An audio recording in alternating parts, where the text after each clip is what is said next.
你要写重庆，就不能只写重庆。你要写蜀之道立于群山之上，写纵横交错的大桥立交，写高楼与香火相伴，写这车水马龙，亦要写街道的人间烟火香，写路口的小黑，写香飘万里的串串香。那就撸串喽！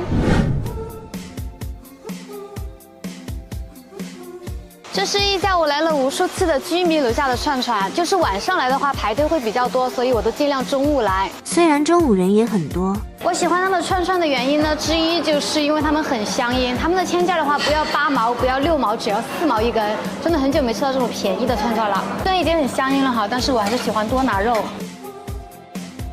另外，如果觉得他们的串串不够吃的话，可以点一些他们的盘菜。像这些什么毛肚啊、鸭肠啊，都是必点的。相信我，多拿点他们的牛肉，绝对不踩雷。我是每个口味都拿了一点，什么芹菜呀、紫姜啊，还有就是虫草。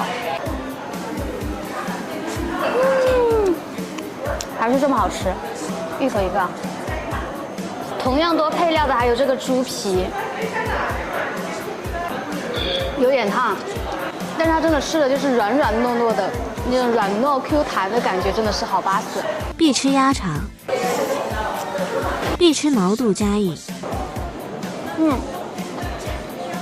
就是那种传统的好毛肚儿，不是那种片毛肚儿，吃起来就是脆脆的、香香的。再来一盘黄喉，它们为3脆组合，一个就是鸭肠，还有就是这个黄喉，还有就是那个毛肚，吃进嘴里都是那种嘎嘣脆的感觉。就串串店很少看到的这种卤菜哈，这个猪脸肉他们这里都有，浅试一下口感。皮子就是脆脆的，然后肉又是糯糯的。这个干油碟的腰片儿，告一下。